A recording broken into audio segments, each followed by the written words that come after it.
y vamos a compartir.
Listo. Bueno, ustedes ya vieron esta imagen, esta condición que estaba un fragmento dentro del vaso sanguíneo de la aorta que se iba por una de las carótidas. Ese fragmento se llama embolia. Entonces, una embolia es un proceso clínico patológico consecuente por la aparición de esto que se llama un émbolo. O sea, una masa intravascular sólida, líquida o gaseosa capaz de obstruir un vaso por donde está siendo transportado por la sangre hasta un lugar distante de su origen. Ya, ese es un émbolo. Por lo tanto, los destinos o el destino final de los émbolos depende de dónde se originaron, en cuál de las redes. Ustedes saben que hay dos, la red arterial pulmonar y la red arterial sistémica o del circuito mayor. Así que nacen de un lado, nacen en el otro lado. Pueden hacer también inclusive una tercera posibilidad, que son de las ramas intrahepáticas de la vena porta.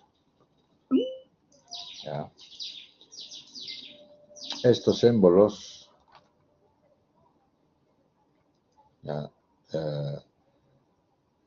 son los que sirven para propagar coágulo sanguíneo, tumores, por eso se les llama émbolos tumorales,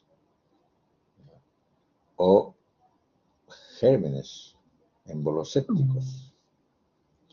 Este 90% de estos émbolos se producen a partir de trombos. ¿Ya? Y hay varios tipos de émbolos que se les llaman los embolismos. El tipo de embolismo es una definición por la naturaleza del émbolo. ¿Ya? Por lo tanto, puede ser grasa, ¿no? Émbolo graso, puede ser un gas, el nitrógeno que está de la composición dentro de la sangre puede convertirse en gaseoso, el líquido amniótico, cuando es séptico, ya dijimos, un émbolo séptico, y hay una definición que se le llama tromboembolia. Eso lo vamos a ver después. Entonces, estos tipos de embolismo, ¿no? Como ya lo dijimos, depende de cuál es la naturaleza de esto. ¿Ya? Hay un émbolo que es de colesterol, por ejemplo, ¿no? Que es una de las particularidades que puede haber. ¿Cómo es que el colesterol puede hacer émbolos? Bueno, es a partir de una ruptura de una placa ateromatosa, que vamos a ver la definición ahora. ¿Qué es una placa ateromatosa? Bien, entonces, miren ustedes esto. Este es un coágulo, ¿no es cierto?, que está cabalgando una arteria o una vena, cualquiera que fuere, que se va a este lado y para este lado, ¿no es cierto? Y se puede quedar ahí. Se puede quedar ahí. Y producir problema obstructivo. Aquí esta imagen que ven es un émbolo. ¿Por qué? Porque si ustedes ven la pared del vaso, este vaso, acá está la luz, y hay un leve espacio entre la pared y el... Disculpe, doctor, que lo interrumpa, no se ve su puntero. Ahora sí, ahora sí. Claro, tiene que estar atenta. Si no, el puntero es chiquito ahí, pues en esta imagen no puedo agrandarlo. Pero ahí está. ¿Ve? Ahí está.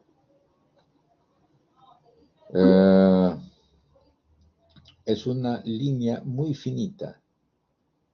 Miren acá, esto que está a la derecha. Acá es un espacio más grande.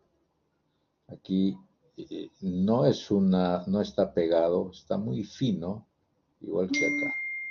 Esto es un émbolo. Ya ustedes escucharon la semana pasada la definición de un trombo y cuál es la diferencia con el émbolo, ¿correcto? ¿Qué cosa hace un émbolo que viaja? Por ejemplo, este es un émbolo que ha viajado y se ha quedado clavado acá. No se va para acá ni para acá. Si se rompe, esto se va para allá y esto se va para este lado. Al final de su destino es que se va a clavar en la luz de ese vaso sanguíneo y no va a dejar pasar la sangre. Y eso lo va a convertir en otro problema que vamos a ver, como va a suceder acá. Este es una imagen de un pulmón. Ven ustedes acá los alveolos, hay contenido celular y hematíes, o sea, hay hemorragia. Pero lo más interesante son los septos. Los septos están más rojos, efectivamente hay mucha congestión, ¿ya? Pero no se ve tan nítido los hematíes. Se ve que es rojo, pero no se ve la calidad de los hematíes como vieron en otras imágenes. Y más bien, lo que sí no se ve muy bien son las células. A las justas, uno que otro núcleo se puede distinguir.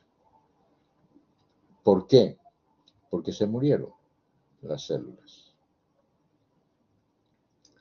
Por falta de oxígeno, evidentemente. Porque la cantidad de oxígeno que debería de llegar acá no está llegando debido a que está siendo, se ha bloqueado por el émbolo que obstruyó la luz. ¿Ya?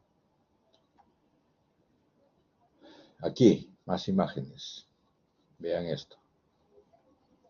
Esta es una luz de un vaso. Aquí está un émbolo que ha llegado hasta acá y se ha quedado clavado. Este es el pulmón. Esto es lo que se llama la embolia pulmonar. Y aquí está. En este lado de la derecha, acá está la imagen, donde ven este vaso sanguíneo, que es la arteria pulmonar, totalmente lleno de sangre ya organizada, que es un trombo. ¿Por qué digo que es un trombo? Porque ya se ve aquí que está muy firmemente adherido a la pared del vaso. Todavía hay pequeños espacios que no lo están, ¿ya? Pero está firmemente adherido. Inclusive acá hay otro pequeñito que también lo está. Acá hay otro pequeñito. Y acá hay otro. De tal modo de que si esto nació a partir de este que llegó de algún sitio, se clavó aquí, se organizó y se pegó. A esto muchos autores le llaman tromboembolia. ¿Por qué? Porque es un trombo a partir de un émbolo que llegó a ese sitio y por presión y porque ya se lesionó el endotelio, se adhirió a esta pared vascular. ¿Ya? Hay un caso interesante también en las autopsias, se ha encontrado esto que está aquí abajo. Esto es una arteria igual, lo han abierto y se ha encontrado como si fueran bridas. Este es un estilete, ¿no es cierto? Ya lo conoce. Un estilete. Y se ha identificado estas bridas dentro de la luz de un vaso sanguíneo pulmonar, una arteria pulmonar. ¿Qué significa eso? De que en el proceso, en el tiempo, que un paciente no murió, ¿ya? Evolucionó y se transformó ese émbolo, desapareció. O sea, estamos dentro de lo que llamamos ¿qué evolución tiene un émbolo? ¿Cómo evoluciona? ¿Ya? Aquí se disolvió parcialmente, sí, casi totalmente. Lo único que quedó fue estas bridas, como una huella de que aquí hubo un tromboémbolo. ¿Correcto? Entonces, la mayoría de las embolias pulmonares, vamos a decir un 90%, surgen de venas profundas de las extremidades inferiores y en las venas iliofemorales. Pero lo interesante es que de todos ellos, solo la mitad, por ejemplo, tiene signos de trombosis venosa profunda. O sea, hay mucha gente que tiene esos trombos metidos ahí en la vena, en la iliofemoral, y no tienen síntomas. Pero ahí están, porque no están ocluyendo la luz de la vena iliofemoral. Así es. ¿Ya? Hay algunos émbolos o tromboémbolos que surgen del plexo venoso pélvico, por ejemplo, que esa es toda una red vascular y ese es un sitio muy propicio para ello. Y ahí llegan pues hacia el lado derecho del corazón. También vienen alrededor de las ramas del sistema venoso sistémico o de la arteria pulmonar. De las extremidades superiores son más raras, ¿no? Y son esas frecuencias de lo que son los tromboémbolos. Ahora, esto es una cosa interesante. Muchos de estos embolias no tienen, no producen clínica. Se organizan y ahí se incorporan y son los tromboémbolos, como dijimos, con una red fibrosa muy finita, muy delicada, que están dentro de los vasos. ¿Ya? Un 60-80% de las embolias pulmonares van a producir muerte súbita, van a producir insuficiencia cardíaca derecha, o sea, un corte pulmonar, o un colapso cardiovascular. ¿Ya? Cuando se ocluye un 60% de la circulación pulmonar, o sea, 60% o más, causa hemorragia pulmonar, pero no infarto. ¿Ya? Excepto, claro, en pacientes con insuficiencia cardíaca, porque a veces tienen ya el problema también del lado izquierdo y esto va a venir un problema del lado derecho. ¿Ya?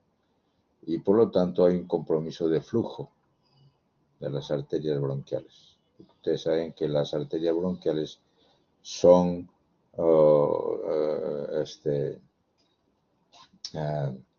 irrigadas por el lado por el lado izquierdo del corazón. ¿Ya? Así que la obstrucción de las arterias medianas más ruptura vascular pueden producir una cantidad de lesiones también a nivel de esas arterias. Produce hemorragia o infarto en general, la obstrucción de las ramas arteriolares, pulmonares, ¿ya? ¿Qué originan? Hipertensión pulmonar con insuficiencia ventricular derecha. ¿Ya? Estas embolias generalmente, ¿ya?, son silentes, no tienen síntomas. Cuando la lesión es de vaso pequeño, no tiene síntomas, ¿ya?, y es de largo aliento, muchos años, ¿correcto? Estos son ejemplos, simplemente para que vean, de diferentes tipos de embolia o de trombos también. Esta es una embolia de colesterol que llegó a esta arteria y se quedó clavado, ¿no? Este es un riñón. Esta es una coronaria, una arteria coronaria que lo han coloreado con otra coloración para ver un tromboémbolo. Aquí se formó un trombo, porque no hay forma de explicar si esto fue un émbolo o no. Lo único que sé es que está firmemente adherido acá y este es un trombo. ¿Que nació de un émbolo? Bueno, puede ser, puede ser. Este decía que era del riñón, colesterol. Y este es un trombo que está prácticamente ocluyendo toda la luz de la arteria. Este de acá abajo a la izquierda es un émbolo de médula ósea, ¿ya?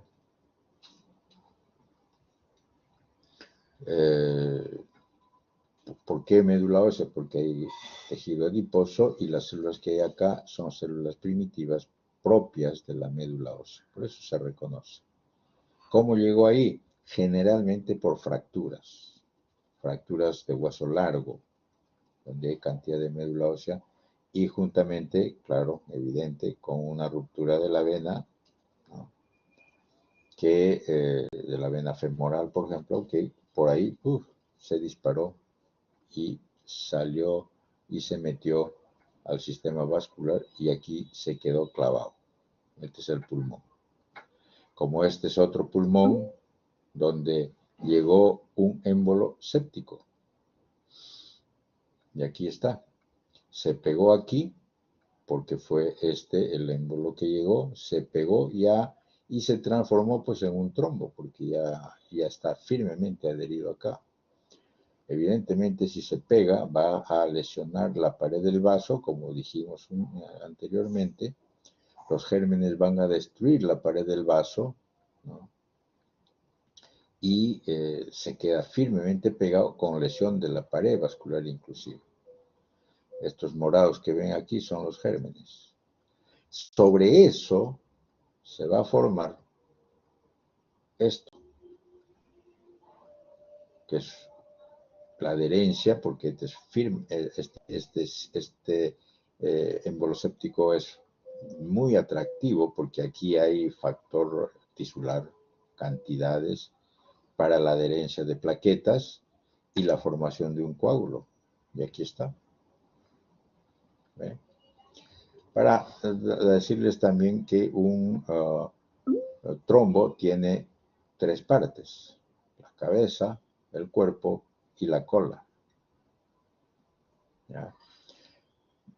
¿Quién es el que se fragmenta más rápido? La cola, evidentemente. Por lo tanto, las características clínicas de una embolia están determinadas por el tamaño del émbolo, ¿ya?, la salud del paciente, porque hay pacientes ahí enfermos, hay personas que no han tenido antes una comorbilidad y por lo tanto pueden aguantar, u otros que tienen muchas enfermedades de fondo y ellos van a sentir la pegada mucho más rápido. Dependiendo de eso, ¿no?, también si es que este émbolo si esta embolización es aguda o crónica, ¿ya? Entonces, la embolia pulmonar aguda, por ejemplo, se divide en síndromes. Eso es bien importante desde el punto de vista clínico. Los émbolos pequeños en el pulmón, como ya dijimos, son asintomáticos. ¿Ya? Cuando llega un émbolo al pulmón, pueden tener disnea y taquipnea, transitorias. Dice, ¿por qué tengo esto? A veces no se dan cuenta. Y pasa, son transitorios. Pero cuando son un poco más grandes y se sienten la pegada, es porque han tenido un infarto pulmonar, con dolor torácico, dolor pleurítico, puede haber inclusive hemoptisis y derrame pleural. ¿Ya? Y cuando es masivo, una embolia en el pulmón puede producir un colapso cardiovascular y muerte súbita. ¿Ya? Ya dijimos también que los émbolos pequeños son numerosos, ¿ya? Y ese es el componente crónico, porque eso va a perdurar o va a hacer embolias en mucho tiempo. Y eso se alojan en los vasos más pequeñitos. Entonces, las consecuencias de tener un trombo y teniendo eso, producir un émbolo, ¿no? Va a causar isquemia o infarto. ¿Qué es isquemia? Es un suministro inadecuado y o insuficiente de sangre en un tejido. Eso es. ¿Ya? Un infarto es la necrosis coagulativa del tejido. Mientras que en la isquemia hay suministro inadecuado o insuficiente de sangre, en el infarto se ocluyó totalmente la arteria o la vena y no deja pasar sangre y hay necrosis coagulativa del tejido que va a ser irrigado por ese vaso sanguíneo. Eso es, la diferencia es clarísima, es abismal, pero en la práctica médica, clínica, los internistas y muchos médicos lo aprendieron como ustedes en la universidad, pero se olvidaron al salir de la universidad y hablan cualquier cosa. Cuando hay un infarto le dicen esa es una isquemia. Cuando es una isquemia dicen que es un infarto. Los que mejor manejan esto son los cardiólogos, porque ellos sí están atentos a la lesión del corazón. Clases de infarto. Hay dos, rojo y blanco. ¿Ya? El rasgo histológico predominante de un infarto es la necrosis coagulativa, eso ya les dije. Aquí están viendo ustedes cortes de pulmón. ¿Ya? Cortes de pulmón. Y aquí vamos a hacer unos ejemplos con esto. Hay factores que influyen en la gravedad de un infarto. ¿Ya? ¿Cuán grave puede ser un infarto? Hay varias condiciones. ¿Ya? Por ejemplo, la condición de la circulación del órgano. ¿Ya? Hay órganos que tienen un riego, un sistema de riego arterial que es término-terminal. Llega una rama, llega una arteria y se subdivide las ramas en varias ramas y al final, cerca al borde, al final del órgano, ahí se acaba. Esos son término-terminal. Hay otras que tienen irrigación doble. Vayan pensando en lo que aprendieron en anatomía, porque ahí les han enseñado eso. ¿Ya? Hay otros que tienen el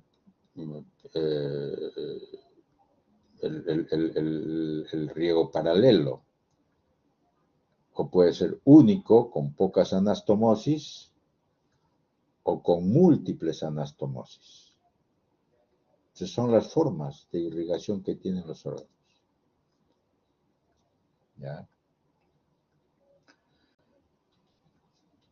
También un factor importante es la velocidad con que se produce la oclusión. ¿Ya? Puede producirse en forma muy rápida, muy brusca, u otros lentamente, ¿no? Cuando un émbolo se dispara y llega a un vaso y lo ocluye 100%, esa es una forma muy rápida, muy veloz. En cambio, cuando llega, ¿ya? Pero no ocluye todo porque todavía hay chance de que esté pasando por los costados, eso poco a poco va a ocluirse después. Hay órganos que son sensibles a la falta de oxígeno, a la hipoxia, por ejemplo el cerebro. Ustedes saben que en el cerebro creo que 3 minutos es mucho todavía, mientras que en el corazón 25 minutos todavía aguanta, ¿no? Ahora también lo otro es cuánta sangre, cuánto oxígeno tiene dentro de los hematíes o dentro de la sangre ese paciente. Y eso depende de qué, del pulmón. Si el pulmón está haciendo un buen intercambio gaseoso donde la captación de oxígeno es muy adecuada, entonces está lleno todos los hematíes de oxígeno. Pero si de repente está teniendo falla a nivel de ese intercambio del gas que no está llegando, que no es tan permeable el septo alveolar, entonces va a haber poca cantidad de oxígeno y más fácil, evidentemente, que se haga un infarto de un órgano, ¿cierto? Entonces, por ejemplo, acá están viendo ustedes un pulmón, esta es la pleura, y una característica que este es un infarto arterial. Pero ya dijimos que el infarto arterial es blanco, porque no llega oxígeno y por lo tanto no va a llegar hematíes y por lo tanto es una necrosis coagulativa de ese color blanco. Los infartos son blancos o rojos, como les dije antes. Pero el pulmón tiene un tipo de irrigación que no es la término-terminal, o la paralela, como le llaman también.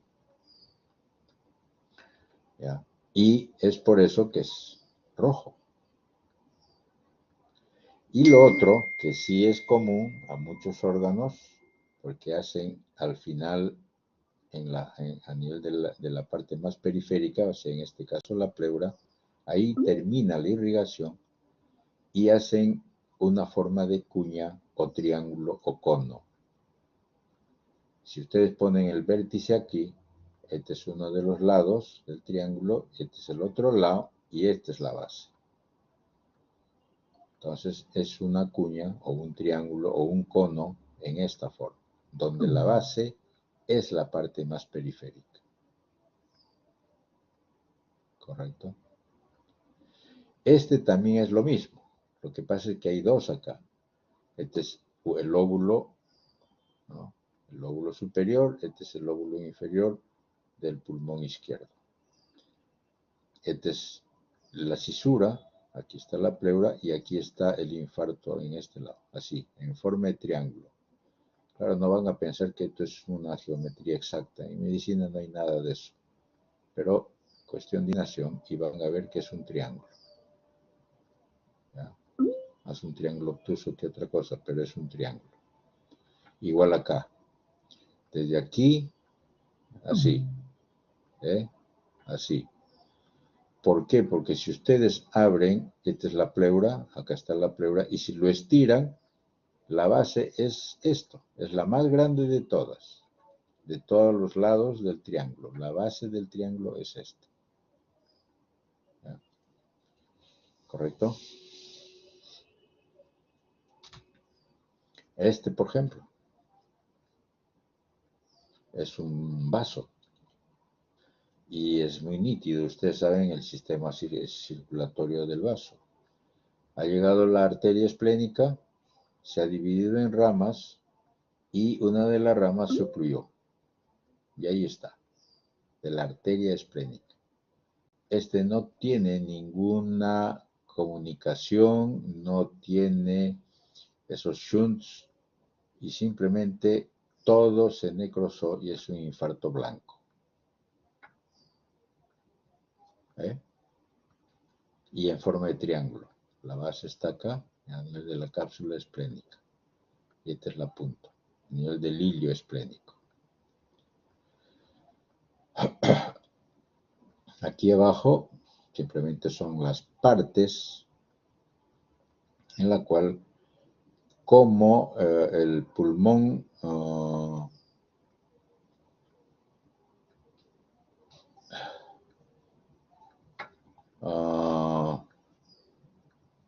dice que,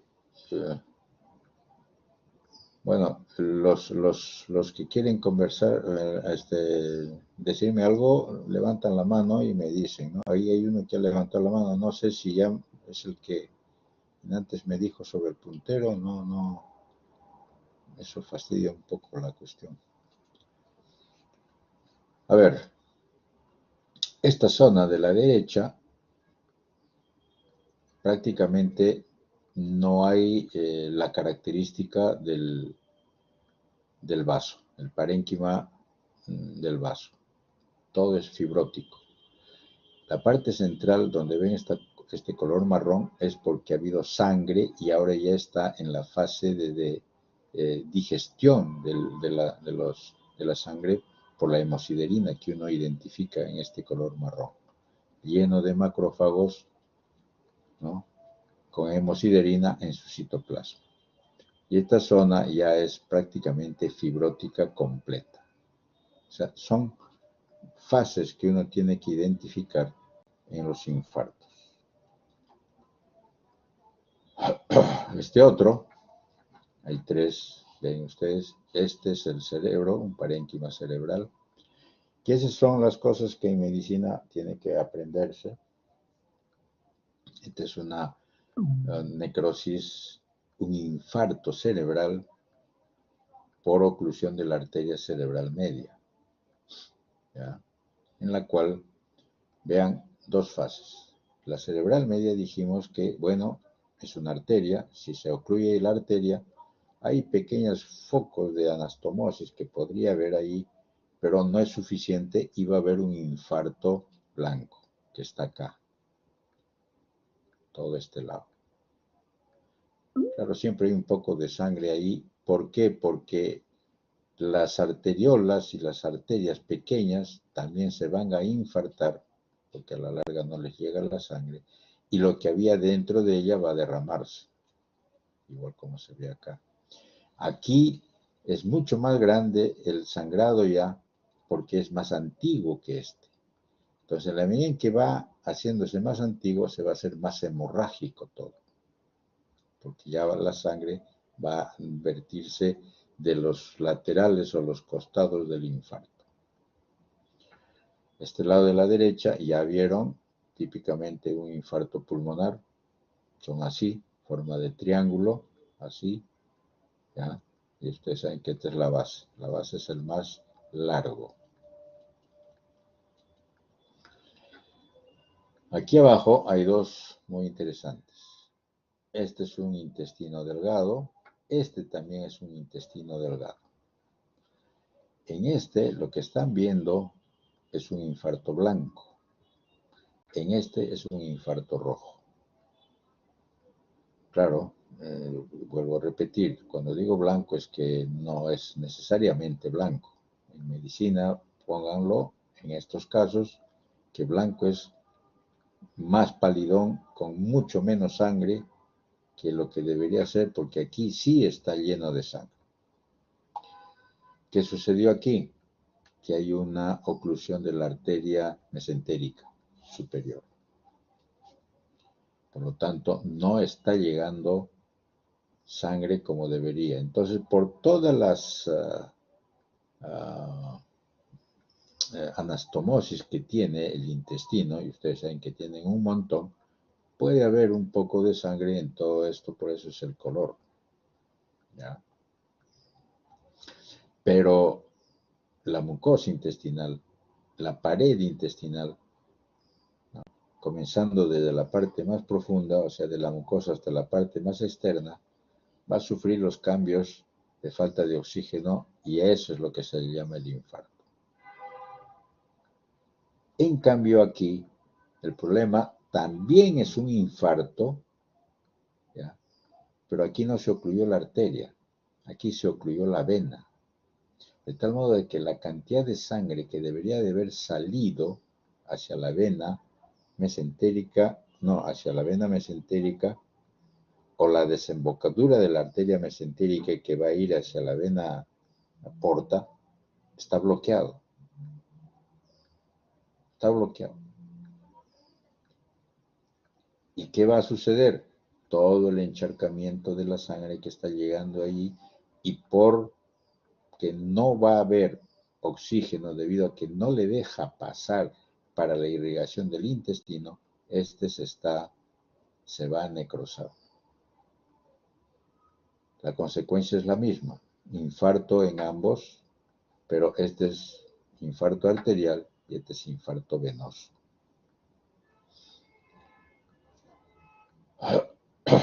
Otros ejemplos, son varios para que más o menos ustedes identifiquen las cosas. Este es un fragmento de hígado. Aquí está el infarto, en esta zona. Ya saben por qué es de este color, depende del tipo de irrigación que tiene el hígado también. ¿Ya? Más o menos forma de triángulo. En hígado a veces hay un poco de dificultades de identificar la forma del infarto, pero a la medida en que se pueda, se hace esta forma de triángulo. Este es un riñón, y el riñón es muy nítido. Miren cómo hace el infarto. Forma de triángulo, de cono, de pirámide, como quieran, pero esa es la forma. Vértice aquí, en el ilio, y la base en la periferia. Porque las arterias, una de las ramas de la arteria renal se bloqueó. Aquí. Aquí no hay esa característica porque están viendo ustedes toda la cortical blanco. Aquí por el corte parece que fuera más, pero es la cortical. ¿Ya? Todito esto. ¿Qué sucedió? Esto es un infarto también, o más que llamarle infarto, más que llamarlo infarto, necrosis. ¿Ya? Necrosis en particular, ¿de qué? De la cortical renal. Pero en la cortical renal hay varios elementos, si ustedes se acuerdan. Principalmente dos, los túbulos y los glomérulos. Los glomérulos aguantan la pegada de falta de oxígeno, pero los túbulos no, y especialmente el túbulo proximal, donde hay cantidad de mitocondrias. Cuando hay una disminución de flujo hacia los riñones, el que va a sentir la pegada de esa disminución de flujo es la cortical. Pacientes con insuficiencia cardíaca, con shock hipovolémico, ¿ya?, principalmente, ¿ya?, van a sentir, o shock séptico, lo que quieran, pero con una disminución del flujo de sangre, va a haber esto que se llama necrosis tubular renal o necrosis tubular cortical. Claro, del riñón, ¿no? No queda más. ¿Ya? Que es una forma de necrosis, pero que tiene la particularidad de que cuando se recupere otra vez el flujo, esto vuelve a recuperarse también. Estos no, por si acaso. Estos no. Por eso este sí es un verdadero infarto, mientras aquí la necrosis es bastante particular. Pero se le llama así, necrosis cortical renal. Otro aquí, un infarto cardíaco, ¿ya? Donde aquí se ve la sangre, debería de ser blanco como esto, no tanto, debería de ser palidón, eso sí, ¿ya? Pero aquí ha sufrido el infarto, primero ha sido pálido y después se hizo ya hemorrágico con el tiempo. Estos son huellas de un infarto más antiguo, como ya, bueno, ustedes eso van a aprender después, ¿ya? Porque ya es otro, pero aquí sí es un infarto en esta parte, todavía medio palidón, pero ya que tiene zonas hemorrágicas, porque igual como le dije antes, al principio es así y después va cambiando. No es un triángulo porque esto no es un órgano sólido, tiene hueco, como ven, tiene cavidades. Otra vez volvemos al parénquima cerebral, porque una característica de la necrosis del cerebro no es que sea necrosis coagulativa. Esa es la única diferencia con respecto a los otros órganos. La necrosis en el cerebro es lo que se llama la necrosis liquefacta. ¿Ya? Así es, exactamente.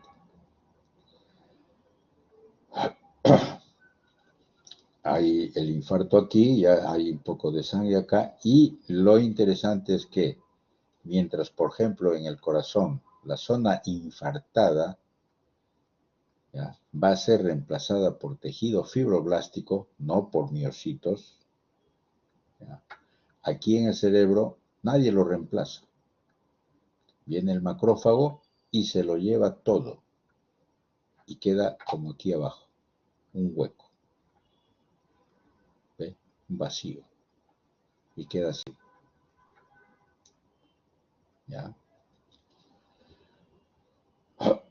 El último acá es un pie, donde vean ustedes esta zona negruzca, con una placa cremosa acá abajo, otra zona negruzca en este dedo y este otro dedo.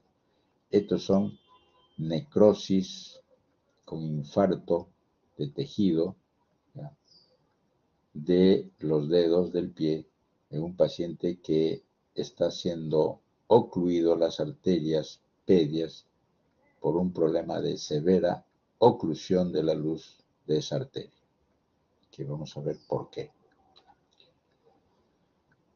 Finalmente, para terminar este capítulo, es el shock. El shock es todo una enfermedad muy complicada, ¿ya? El shock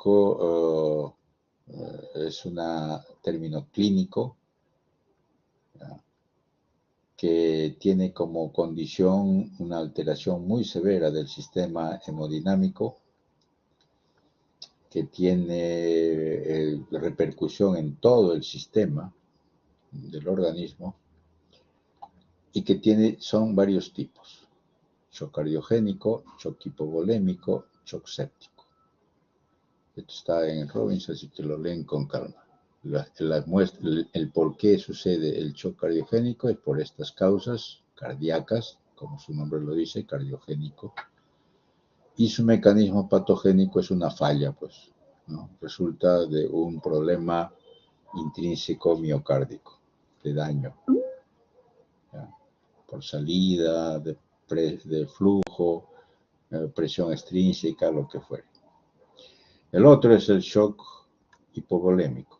Como su nombre lo dice, hipovolemia, falta de sangre, hemorragias, pérdida de líquidos, aquellos que se perdieron en el desierto y no toman agua, shock hipovolémico, vómitos, diarreas, quemaduras, traumas, en fin, todos esos, que es una inadecuada cantidad de sangre o plasma en el circuito, dentro de los vasos sanguíneos. Y el otro, que es uno de los problemas más serios que se tiene a nivel médico, es el shock séptico. Es una infección microbiana en volumen grande, generalmente de gram negativo, se llama sepsis gram negativo o sepsis gram positivo. También hay sepsis ótico y los famosos superantígenos, que es una forma interesante por unos antígenos muy grandes a partir de estos elementos tóxicos que puede haber. Es el síndrome del shock tóxico. ¿Cuál es la característica? Vasodilatación. Vasodilatación, ¿ya? De todo el sistema, de todo el circuito a nivel del cuerpo, con activación y lesión de los endotelios. Daño producido por los leucocitos están hechos una fiera y producen lo que ya dijimos, coagulación intravascular diseminada. ¿Ya? Y hay cantidad de activación de las citoquinas, o sea, la cascada de las citoquinas, cantidades. Tiene fases este shock, ¿ya? Una etapa inicial o progresiva, en la cual el reflejo y el mecanismo de estos de los mecanismos compensatorios aparecen, se activan y puede que todo el organismo siga teniendo la perfusión de los órganos, porque el problema es ese, la perfusión de los órganos. ¿Ya? Mantiene todavía compensado. ¿Ya? Aquí en esta fase, ¿no? No progresiva, la piel es pálida, es fría porque por compensación hay una vasoconstricción periférica, entonces todo el cuerpo se baja de la temperatura, ¿ya? A excepción del shock séptico, que ese es diferente, ¿ya? Ese más bien hace dilatación de los capilares. La otra fase es la fase progresiva,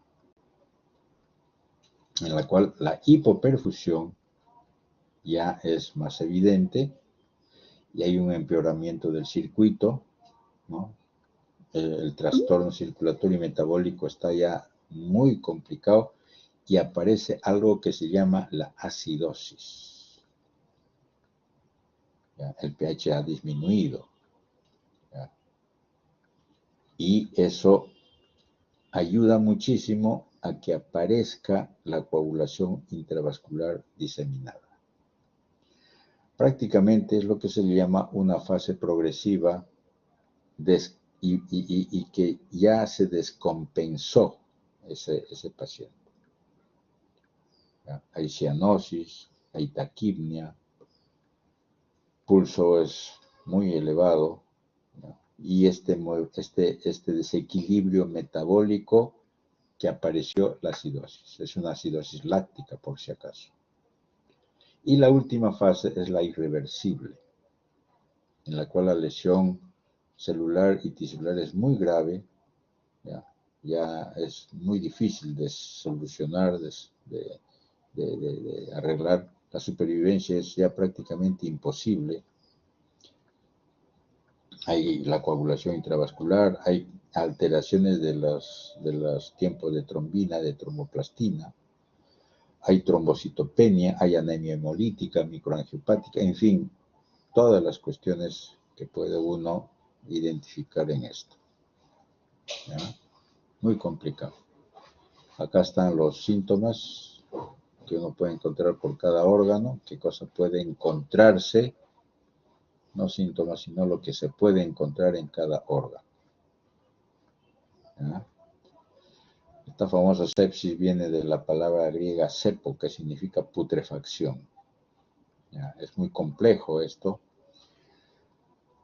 Se puede originar en múltiples lugares del cuerpo y causado por diferentes microorganismos. Eso ya lo hemos visto. Múltiples síntomas, ninguno es específico por si acaso, por eso no es fácil de identificar. Aquí las lipoproteínas van a producir esto, ¿ya? una cantidad de mediadores químicos y depende del tamaño, ¿ya?, de la cantidad de estas lipoproteínas para hacer síntomas. Cuando es leve, simplemente un poco de actividad celular y nada más. No hay daño del endotelio y la activación de células o del complemento no es tanto, es una inflamación local. Cuando persiste o hay mayor cantidad de estos lipoproteínas, ya va a actuar sobre el cerebro produciendo fiebre, actúa sobre el hígado produciendo las reacciones de fase aguda y a nivel de la médula ósea leucocitosis. Ya tiene efectos sistémicos. Pero cuando es mucho más todavía, ya la cosa cambia. Actúa sobre el corazón, produce la lesión intravascular, produce el daño a nivel pulmonar y es lo que se llama el shock séptico. Coagulación intravascular, microtrombosis. ¿Cierto? Eso ya lo hemos visto. Y esto es lo que sucede desde el punto de vista de la actividad. Los productos microbianos, ¿ya?, que este famoso PAMS es productos microbianos de alta densidad, de alta patogenicidad, va a producir activación o lesiones del endotelio, va a activar los neutrófilos, produciendo todos estos elementos, el necrosis tumoral, factor de necrosis tumoral, interleuquinas, y esta famosa HMGB1, que es una de las moléculas más interesantes que está apareciendo a ser reconocido. Es una molécula de alta movilidad, se le llama proteína de alta movilidad del grupo del cajón 1, o de la caja 1, donde hay en diferentes enfermedades, no solamente en este shock séptico, sino en muchas otras. En muchas otras enfermedades, hasta en enfermedades autoinmunes aparece, ¿ya? Está actuando, activa, lesiona el endotelio. Pero es interesantísimo, como que también produce la liberación de mediadores químicos, de mediadores de las citoquinas, como ven acá, todos estos. Igualmente, el complemento actúa sobre el endotelio. Este PAN de frente actúa sobre el sistema de la coagulación, activando los procoagulantes, activa los elementos antifibrinolíticos y produce los siguientes elementos que son claves en el proceso de aceleración de lo que se le llama la falla multiorgánica o síndrome de respuesta inflamatoria sistémica. Trombosis de la microvasculatura, o sea, coagulación intravascular diseminada, que esa es una de las claves en estas cosas. Produce isquemia, tejido, evidentemente no va a haber mucha cantidad de oxígeno, insuficiencia adrenal, vasodilatación, permeabilidad, disminución de la perfusión. Cuando es shock séptico se producen esas cosas, efecto sistémico generalmente e inmunosupresión. Todas esas cosas, con fiebre, contractilidad miocárdica alterada y anormalidades metabólicas. De tal modo de que eso, cuando llega el momento en la fase irreversible del shock, ya no hay mucho que hacer, porque ya se presentó esta falla multiorgánica. Y ese es el problema. Ese es el problema. ¿Ya? Que cuando llega a eso, ya es muy complicado que pueda funcionar normalmente el organismo. ¿Ya? De tal modo de que todas estas cascadas conducen a una falla multiorgánica en la etapa terminal. Esa es la realidad. Muy bien, acá terminamos recién la primera. Ahora comenzamos recién la teoría de hoy día, así que vamos a acelerar, ¿ya? Un ratito voy a cambiar de slide.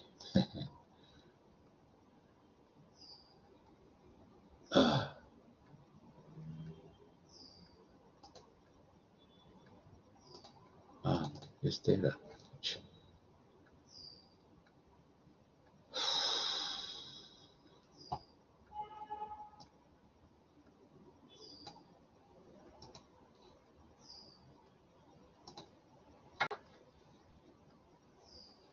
Ya, ¿dónde estamos?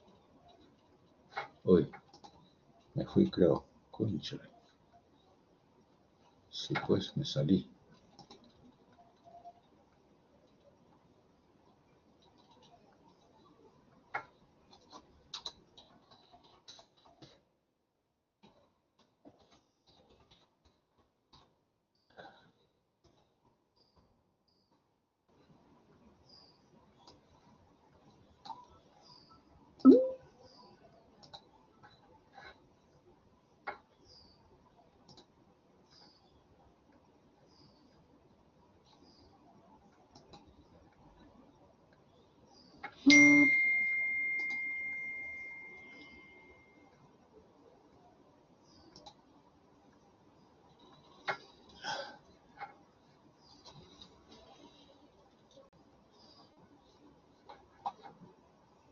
¿Sí?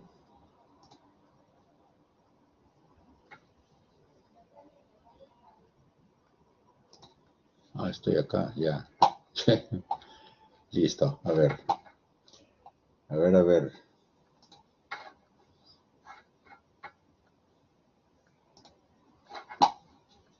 Vamos a compartirlo. Está prendido el... Ah, sí, está prendido.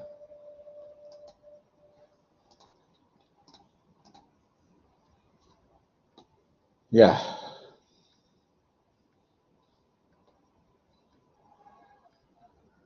Bueno, entonces ahora vamos a hablar sobre los vasos sanguíneos. Los vasos sanguíneos, como verán, es todo un sistema, hay que llamarlo así, porque es una red complicadísima eh,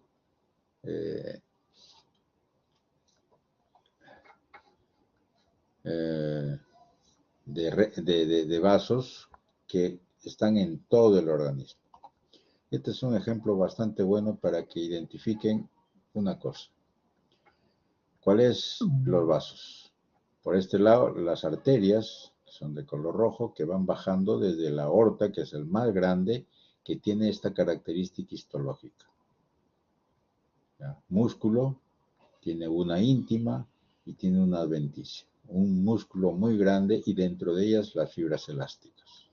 En la medida en que va bajando el grosor de la arteria, va a disminuir tanto la fibra elástica como el músculo. De tal modo que en pequeñas arterias prácticamente hay músculo, pero ya no hay fibra elástica definida. Pero la hay todavía un poco, pero no hay tanta. Las arteriolas prácticamente no tienen ya fibra elástica, sino fragmentos de músculo, como ven acá. Y los capilares ya no tienen. Uno que otro podría tener por ahí, algunos aislados, pero lo que sí tienen son los pericitos. Vas a dar la vuelta, llega a las vénulas y ahí aparece otra vez el músculo, muy separado, muy disperso, y en las venas un poquito más grandes, ahí se ve, pequeñas, delgadas, las venas un poco medianas, ya se ve el músculo mejor organizado, pero no tan igual como el de las arterias, sino muy dispersas. Y las venas grandes tienen el músculo mejor organizado, pero como ven no tienen fibra elástica y llegan al corazón. Nítido, claro. Esta es la parte funcional. La arteria ocupa muy poco espacio en el cuerpo. Son muy grandes. Produce, por eso, lo que hay es, las arterias grandes tienen lo que se llama una presión sanguínea que se puede medir, que es alta, como ven acá, ¿ya? En las arterias grandes, y la velocidad con que va la sangre es alta también. ¿Correcto? Y tienen muy poco espacio, ocupan muy poco espacio. Si uno llega a la parte ya de la red más pequeña, este ocupa todo el organismo. La superficie total que ocupa es muy grande. ¿Ve? Si de aquí a aquí es todo el cuerpo, miren todo lo que ocupa. ¿Correcto? Es bastante grande. ¿Ya? Capilares. Arteriolas un poco menos.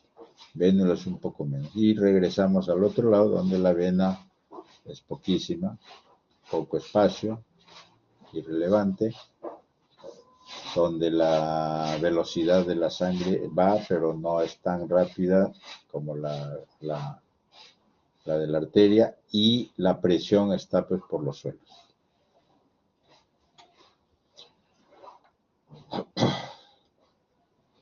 Una arteria tiene aquí el endotelio, la íntima muy finita, el músculo grueso, estamos hablando de una arteria poderosa, y la adventicia que está en la parte externa.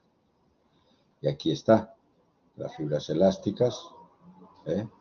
Y aquí está señalando a los endotelios.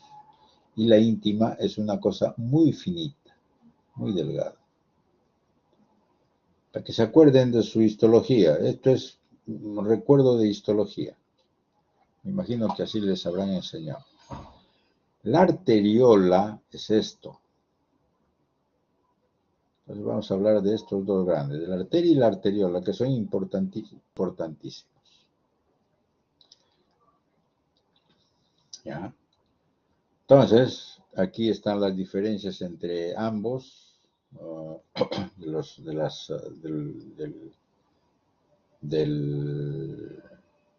de la pared vascular, en la vena, en la arteria.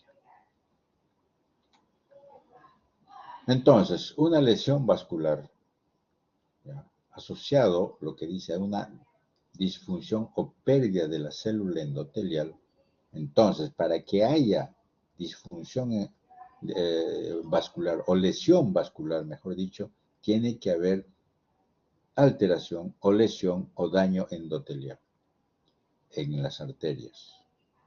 Estimula tanto el reclutamiento y la proliferación de las células que, ¿de dónde? De un elemento que hay en cantidades en la arteria, que es el músculo liso. ¿Ya?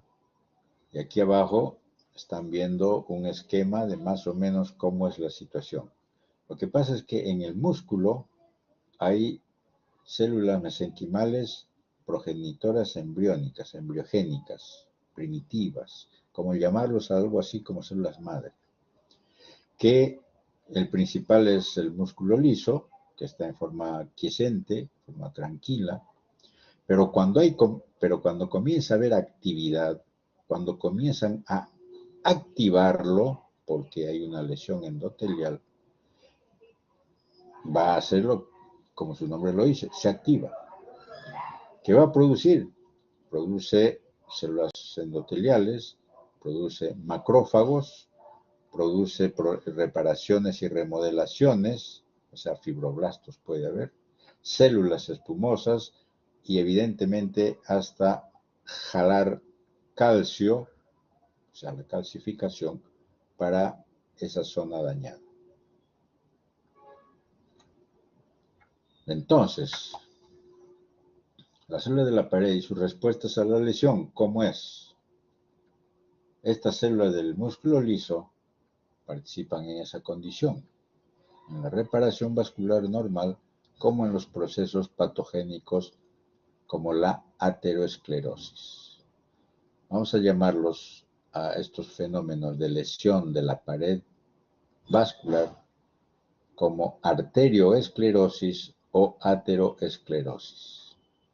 Hay autores que separan esos dos, ¿ya?, dependiendo del tipo de arteria, pero para nosotros lo vamos a llamar todo en conjunto, como si fueran sinónimos, la arterioesclerosis. ¿Ya? Entonces se produce eso cuando es estimulado por diversos factores, como son, o sea, el músculo liso, ¿qué va a hacer? Proliferar, ¿ya? Se sobreregula produciendo una matriz extracelular como colágeno, elastina, proteoglicanos, o producir factores de crecimiento y citoquinas. Miren todo lo que puede hacer la célula del músculo liso, que cambió, que mutó, que varió, que maduró hacia esas opciones. Aquí abajo están viendo la figurita simplemente de eso. El azul es la fibra elástica, como ya vimos que hay en el músculo, en la arteria grande, mediana, pequeña, hay, que está muy cerca al endotelio, y ese pequeño espacio entre la fibra elástica y el endotelio, esto de acá, es la íntima. Esta es la íntima normal. Pero ¿qué sucede cuando comienza a haber lesiones del endotelio o cambios en este sitio, en la luz del vaso por donde está pasando la sangre? Porque algo está haciendo que estimule y migre el músculo liso hacia este pequeño espacio y lo va a ensanchar. Hay mitosis, ¿ya?, y elaboración de la matriz extracelular. Comienza a hacer cambios y convertirse como si fuera un fibroblasto, convertirse como si fuera un macrófago, ¿ya?, que va a producir o hacer que se ensanche y se distorsione esta parte de la pared muscular. Ese es por un lado. Esto tengo que ponerlo porque necesitan que sepan, saber, la modulación de la presión arterial por efecto del gasto cardíaco en la resistencia periférica. Simplemente para hacerles entender que la presión arterial, cómo es o por qué hay o qué significa presión arterial. La presión arterial tiene dos componentes, el gasto cardíaco y la resistencia periférica. Estos dos. Depende de estos dos para que haya una presión arterial que todos ustedes ya deben de saber cuánto es normalmente en una persona aparentemente normal y en la costa. El gasto cardíaco tiene factores que influyen en esto, que es el volumen de sangre y los factores cardíacos como la frecuencia y la contractilidad. La resistencia periférica tiene factores que influyen, como son los elementos que van a hacer vasoconstricción o vasodilatación. ¿Ya? Factores neuronales, factores humorales. Y también puede haber factores locales. Entonces, la presión arterial tiene que estar en esto, en normotensión. ¿Y depende de qué? De la presión de sangre, que va a estar disminuida, o la presión de sangre que va a estar aumentada. Cuando está aumentada la presión de sangre se llama presión arterial alta, y cuando está baja, presión arterial baja. Y depende del asunto del corazón y de los vasos sanguíneos. El resto de los órganos ayudan a mantener esa condición. ¿Ya? Bien, ahora sí entremos a los vasos. Aquí están viendo dos fotografías de dos vasos sanguíneos pequeños. La arteriola. La arteriola se enferma. Y cuando se enferma es una desgracia completa. Puede haber dos tipos de lesiones de las arteriolas. Lo que aquí está, la arterioloesclerosis, así se le llama, arterioloesclerosis hialina, porque la pared está engrosada y todo rosada. Luz disminuida y pared engrosada. Arterioloesclerosis hialina. ¿Ya? Este otro es la arterioloesclerosis hiperplásica. ¿Ya? Que es una lesión con proliferación del músculo liso. Puede haber inclusive hasta necrosis también, pero es proliferación concéntrica del músculo liso, también con disminución de la luz. ¿Ya? Esto es muy nítido en los pacientes que tienen hipertensión maligna. Como dice ahí, con lesión aguda cerebrovascular y o renal. ¿Correcto? Esto. Este es por un problema de hipertensión crónica o diabéticos, generalmente más en diabéticos. Miren la luz, totalmente disminuida, hipertensión, o mejor dicho, arterioloesclerosis hiperplásica, mucho músculo.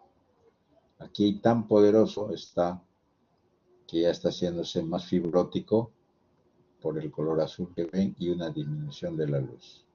Este es un esquema simplemente para decir arterioloesclerosis hialina, como se ve aquí.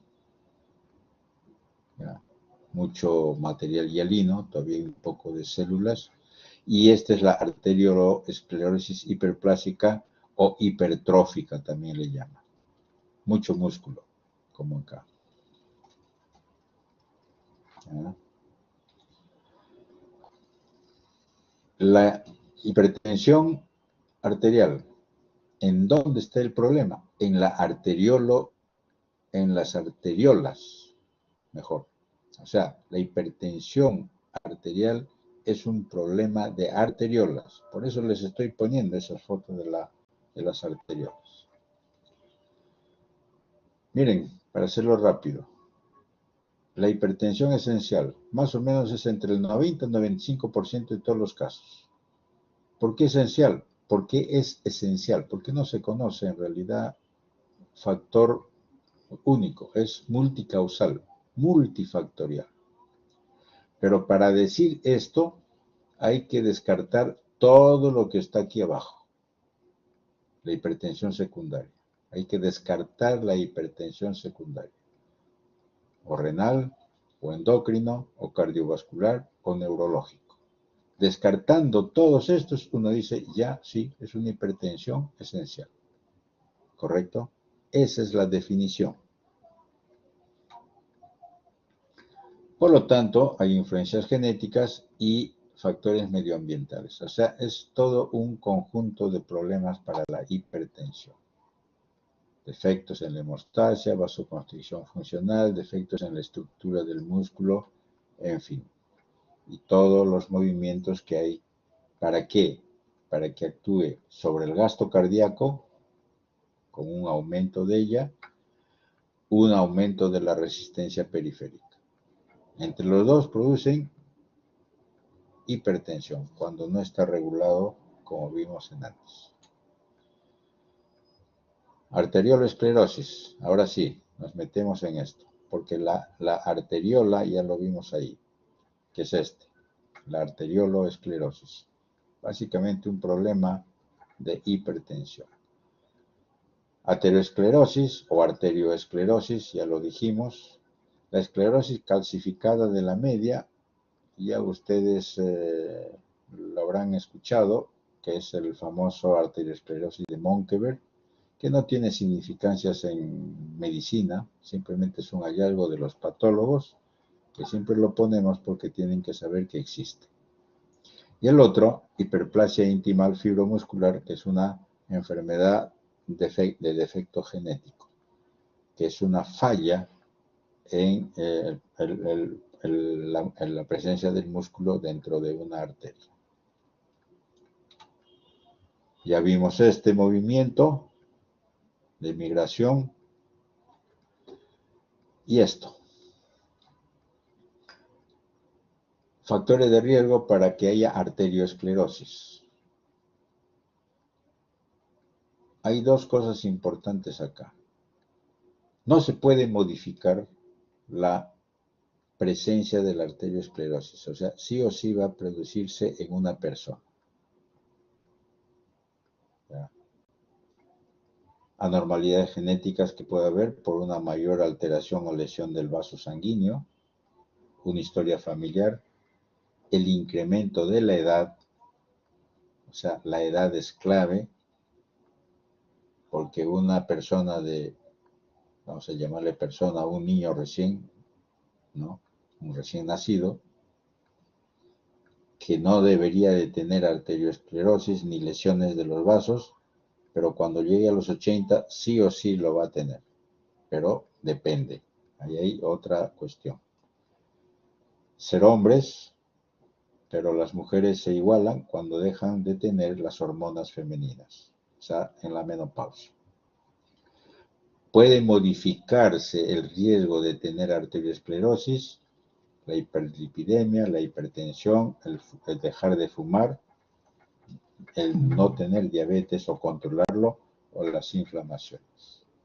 Y factores de riesgo adicionales, bueno, la inflamación, ya vimos, una enfermedad genética, los síndromes metabólicos, las lipoproteínas en sangre, ¿no? Procoagulantes, la hematopoiesis clonal es una enfermedad genética y hay otros factores más adicionales. Esta gráfica de barras. Los azules son hombres y los rojos son mujeres. Este es el estimado a tener un problema cardíaco a los 10 años. A los 10 años de seguimiento, me refiero. ¿Ya? Si una persona tiene una presión sistólica de 120 promedio, con un colesterol de 220, con un HDL de 50, no es diabético, no fuma y su electrocardiograma está dentro de los niveles normales, va a tener un factor o un problema de riesgo de enfermedad cardíaca solamente mujeres 5.5% y hombres 8.7%. A los 50, 60 años, 40, 50, 60 años. Este es su factor de riesgo de enfermedad cardíaca. Nos vamos al otro extremo. Si la presión sistólica es 160, si tiene un colesterol de 260 o más, si tiene un HDL de 35, o sea, significa que el LDL debe estar el doble o el triple, que sea diabético, que es como dice la gente, chino en quiebra, fuma hasta decir basta, y una anomalías en su electrocardiograma, el riesgo de tener enfermedad cardíaca en mujeres 56.4 y en hombres 57.5.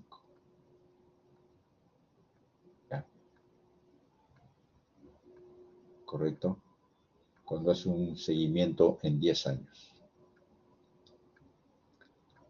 Ese es el problema de tener estas anomalías, estos problemas prácticamente modificables, medioambientales y controlables.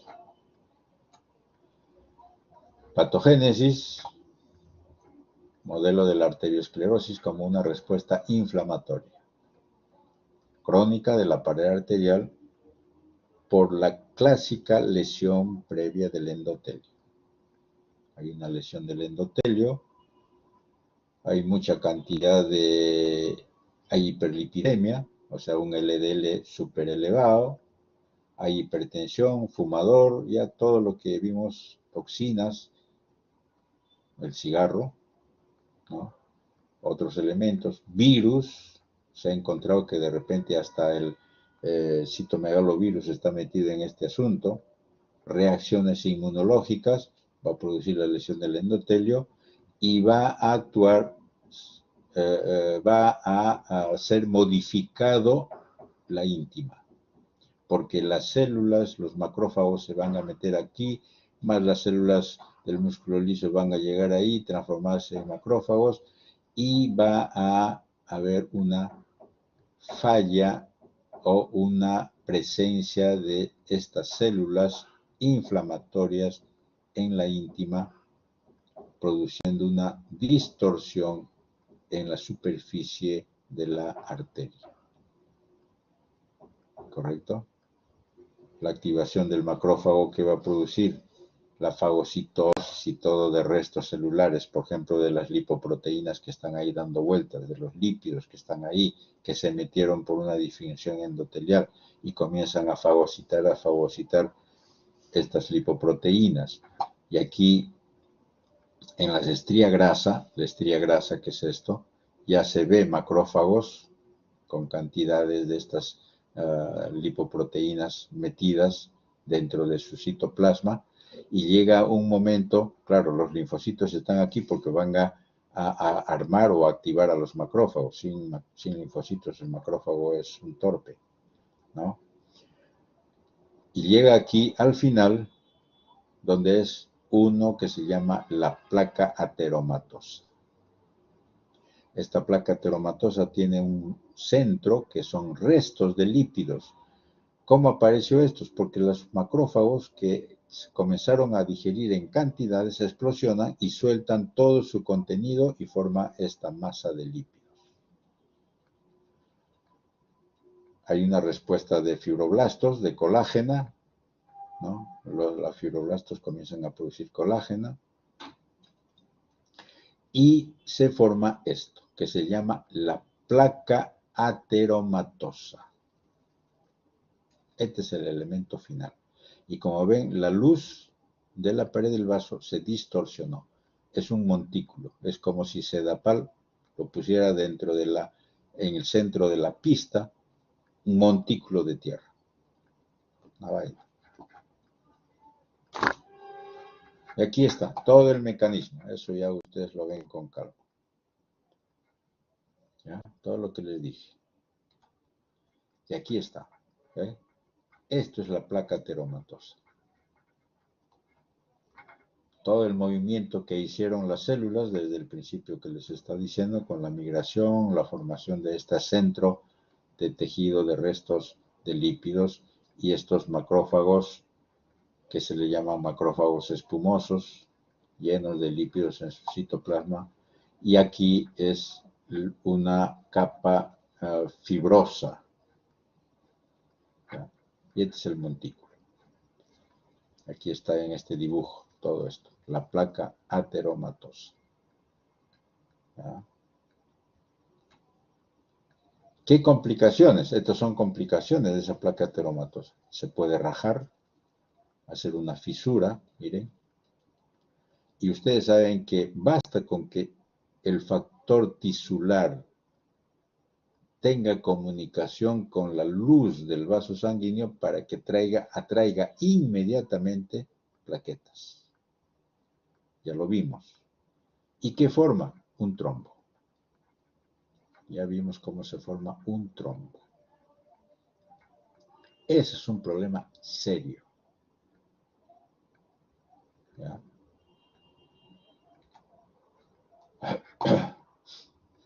Fases preclínicas a una persona joven. ¿Qué quiere decir eso? Esto está en Robbins. Que de una arteria normal comienza a aparecer una cosa pequeñita, finita, es una fibra, una placa finita, ¿ya? Que poco a poco va a comenzar a crecer en el transcurso de los años, ¿ya? Como actividad inflamatoria progresiva. ¿Correcto? Ese es el problema. O sea, una placa ateromatosa como esta ha pasado 20, 30, 40, 50 años. Comenzó de joven, o sea, de ustedes. Ya ustedes deben tener.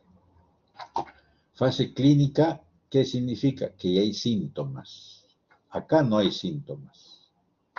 ¿Ya? Acá sí. Por ejemplo, se rompió la pared del vaso porque está recontra delgadito. se rompió, o se hace un saco, que es un aneurisma, puede ocluir totalmente la luz del vaso, eso ya lo vimos, por un trombo, pero este no es un trombo, este es una placa ateromatosa, que va creciendo en el transcurso del tiempo y va disminuyendo la luz del vaso. Que sobre la superficie de esta placa se produzca un trombo, claro, a cada rato, porque este es un factor estimulante muy grande cuando el endotelio se lesiona, porque esto está cubierto por endotelio. ¿Ya? Esto está cubierto por endotelio. Pero en algún momento este endotelio se lesiona, por ejemplo, flujo turbulento, y inmediatamente el factor tisular está ahí, inmediatamente llegan las plaquetas y se forma el trombo. Y vuelve a crecer, se organiza ese trombo y se incorpora dentro de esta placa ateromatosa y miren lo que va a suceder. Prácticamente no hay luz. La fase crítica de la estenosis. Esto lo van a ver después del próximo ciclo en patología especial. Y así está. ¿Eh? El centro de puro lípido. Ahí están los elementos fibrosos y la luz que está disminuyendo. Miren aquí. Está disminuyendo la luz. Aquí, una miostría. ¿Lo ven? Casi no se ve, ¿no es cierto? Bueno, yo tampoco lo veo muy bien. Pero se supone que esta es una aorta de un recién nacido. Y esta es otra aorta de otro recién nacido. Y aquí sí se ve una miostría. Entonces, imagínense que un recién nacido tenga esto. ¿Ustedes creen que el recién nacido tiene la culpa? No, es la madre. ¿Qué habrá comido? Y esto es ya el colmo, en la cual de una persona joven, 20 años, 30 años, donde no hay mucho, acá hay unas cuantas partes de lesión, ¿ya? De miostrías, o ¿cómo le llaman esto? De estrías grasas, estrías grasas. Esta es una úlcera ya grosera, 50, 60 años. Este de uno de 75, 70, 80 años, donde miren cómo está la aorta. Por si acaso, he visto de una persona de 80, 85 años, 90 años como esto. Claro, no he visto así, he visto así. Y he visto así en personas de 40, 50, 60 años. Todo depende cómo trataron a su aorta o a sus arterias con los factores de riesgo que les he dicho.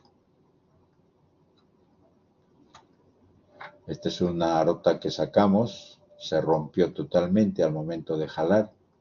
Esta es la superficie interna y aquí abajo estaba esto, la placa ateromatosa. La placa ateromatosa lo hace muy frágil, de lo resistente que podría ser, lo hace muy friable. Diferentes tomas de una arteria con su trombo, porque aquí está la placa ateromatosa. Aquí está la placa ateromatosa. No es toda la circunferencia, todo el perímetro de la arteria, no. Este está normal, esta parte, pero todo esto está dañado con engrosamiento. Y aquí hay una calcificación. Aquí está la luz totalmente disminuida y miren la placa. ¿Se complicó esta placa ateromatosa con qué? Con hemorragia. Porque puede haber formación de trombos, antes dije, hemorragia dentro de la placa, otra. Aquí, miren, la hemorragia. Este no es una hemorragia, sino que este es un trombo que se está organizando y se está incorporando a esta placa ateromatosa. ¿Para qué? Para disminuir la luz. Y a la vez también está dañando al músculo, a la pared muscular. ¿Ya?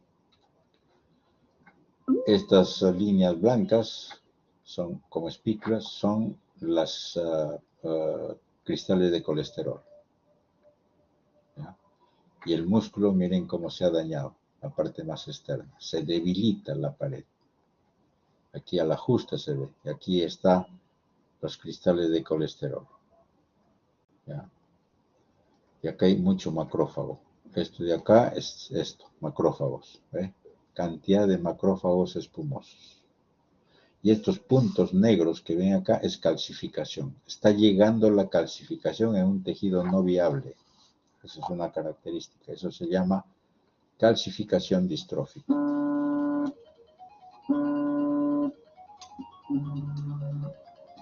Un ratito que voy a apagar esto. Ya.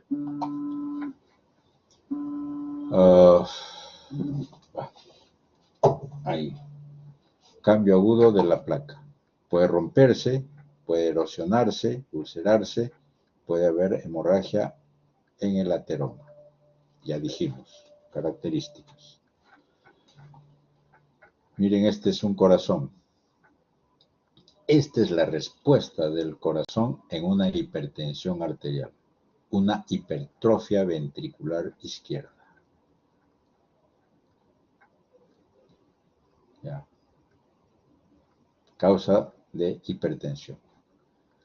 Esta es una hemorragia terrible a nivel cerebral de una hemorragia cerebral intraparenquimal por una ruptura de una arteria por hipertensión arterial. ¿Ya? Aquí, esto es un vaso sanguíneo, arteria, y miren cómo va distorsionándose. Va abriéndose, va dilatándose. Y una de estas se rompe y va a haber una extravasación de sangre. Extravasación de sangre. ¿Por qué? Porque se rompió el endotelio y por debajo comenzó a formarse un chupo.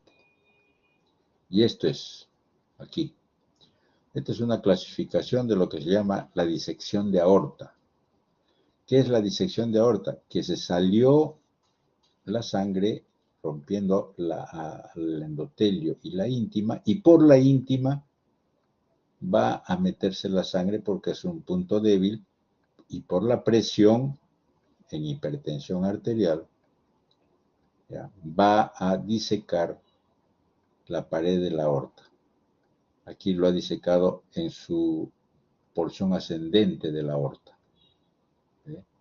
Aquí lo agarró todo, ascendente y descendente. Y aquí solamente en la descendente.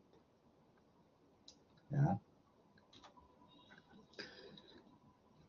Un problema de este, que es que la sangre, como está aquí, y no puede pasar esta curva, lo más fácil es, por presión atmosférica, irse al otro lado. ¿Cuál es? Esto, el saco pericárdico. Y se llena de coágulos. Y este paciente se muere de taponamiento cardíaco.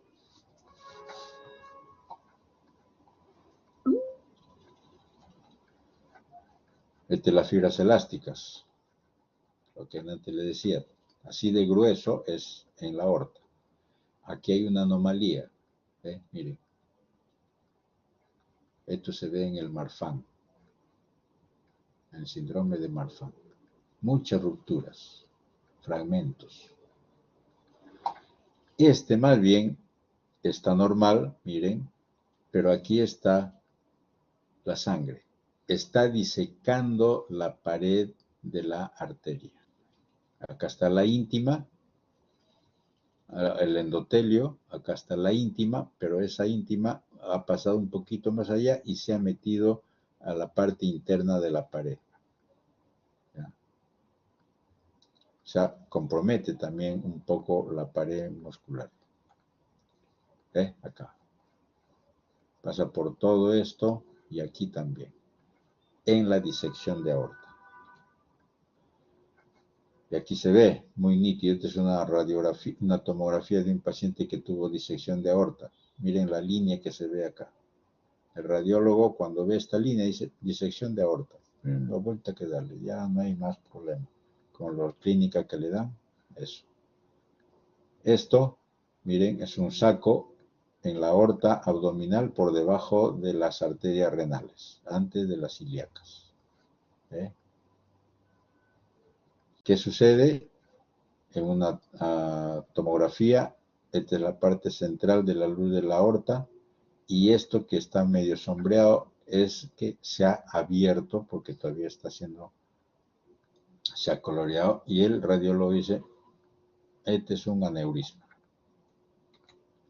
Y aquí está. Miren, es como un globo. ¿Qué sucedió? Esto. Se disecó toda la aorta, y miren una bola, aquí está roto, por acá se fue la sangre de lo que estaba dentro de la aorta hacia todo el retroperitoneo y se murió.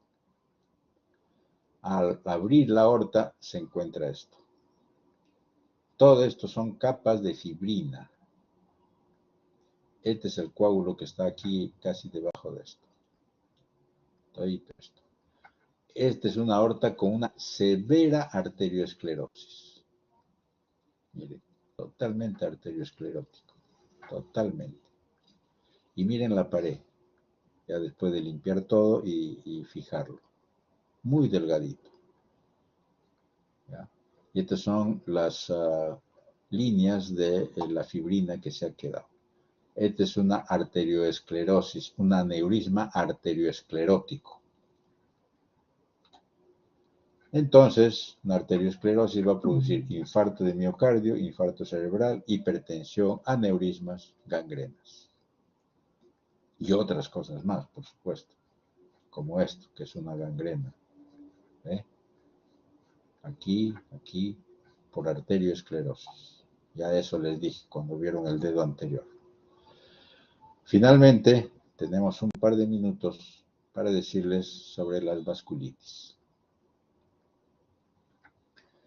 Las vasculitis es una emoción que los internistas cuando ven un paciente con vasculitis comienzan a alucinar. De vasos grandes, de vasos medianos y de vasos pequeños. Es la mejor forma de traducir esto.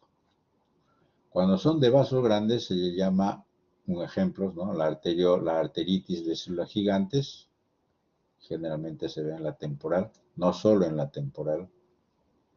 Arteritis de Takayasu, que es generalmente en la aorta. Y aquí está la descripción, inflamación granulomatosa que ocurre en pacientes de células gigantes mayores de 50 años y en Takayasu menores de 50 años. La de vaso mediano, poliarteritis nodosa y enfermedad de Kawasaki, ¿no? Que produce la poliarteritis nodosa, inflamación necrotizante, típicamente compromete arteria renal y vasos pulmonares. Y Kawasaki, arteritis con síndrome ganglionar linfático, cutáneo, ocurre en niños. Esto con el COVID-19 ha habido varios de estos niños que han tenido esta enfermedad de Kawasaki porque es un proceso inflamatorio de las arterias de mediano calibre. Puede estar comprometido en las arterias coronarias, con formación de aneurismas y trombosis. Y los de vaso pequeño, arteriolas, vénulas, capilares, ¿ya?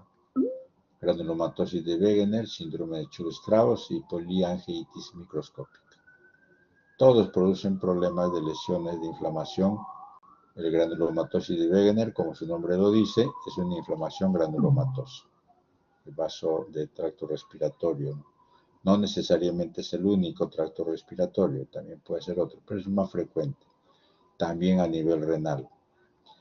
El Church-Strauss también es en cualquier otro sitio con vasculitis necrotizante, ¿ya? Acompañado de asma, eosinofilia y en sangre un ANA-P. Vasculitis, la poliangiitis microscópica, vasculitis necrotizante de vasos muy pequeños con o no depósito de elementos inmunes. de complejos signos. También hasta mediano vaso puede ocurrir esto, pero es más Gs de vasos más pequeñitos. Una glomerulonefritis necrotizante y de capilaritis pulmonar. Está asociado al ANCA-P. ¿Correcto? Y ahí terminamos. Muy bien. ¿Alguna pregunta?